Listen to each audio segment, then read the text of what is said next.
प्राध्यापक मोहन वनखंडे यांच्या पुढाकाराने बेडग येथील 300 महिला शिखर शिंगणापूर दर्शनासाठी रवाना।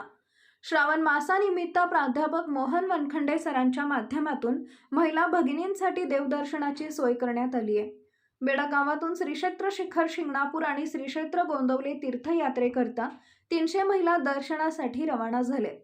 प्राध्यापक मोहन वनखंडे यांनी सुरू केलेल्या तीर्थयात्रा दर्शन मोहिमेला प्रत्येक गावातून महिलांनी उत्स्फूर्त प्रतिसाद दिलाय।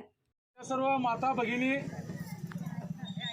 ज्या आज आपल्या मिरज विधानसभा क्षेत्राचे एक कर्तव्यदक्ष धाडसी नेतृत्व माननीय श्री मोहन वनखंडे सर यांच्या सौजन्याने आज आमच्या माता भगिनींसाठी श्री क्षेत्र गोंदवलेकर महाराज व श्री क्षेत्र शिखर शिंगणापूर अशी जी एक दर्शनासाठी तुमच्यासाठी एक तुमच्या लाडक्या भावानं आपल्या माता भगिनींसाठी एक संधी उपलब्ध करून दिली आहे। यासाठी उपस्थित जमलेल्या सर्वांचं मोहनराव वनखंडे सर युवा मंच यांच्या वतीनं मी पहिला सर स्वागत करतो।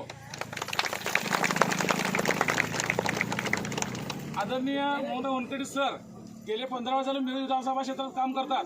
आपल्या सर्व माता भगिनींसाठी त्यांच्या आईची एक इच्छा होती की वर्षातून एकदा का असणं आपल्या मिरज विधानसभा क्षेत्रातील माता भगिनींना गोंदवलेकर महाराजांचं दर्शन असू दे, शिखर शिंगणापूर त्यांचं कुलस्वामी तिचं दर्शन असू दे, असं त्यांची एक इच्छा होती। त्या इच्छे पूर्ण करण्यासाठी आदरणीय सरांनी आपल्या घरातील फक्त माता भगिनींचं दर्शन घेऊन आलं म्हणजे सगळं झालं असं समजून इतर बेडगेतील सर्व समाजातील माता भगिनींसाठी दर्शनाची एक संधी उपलब्ध करून दिली आहे। त्याबद्दल मी बेडगावच्या वतीने आदरणीय सरांचं आभार व्यक्त करतो आणि हे आमच्या गावातील माता भगिनींसाठी जी संधी उपलब्ध त्याबद्दल गावच्या वतीने आभार व्यक्त करून आदरणीय सरांना बोलण्याची मी त्यांना विनंती करतो।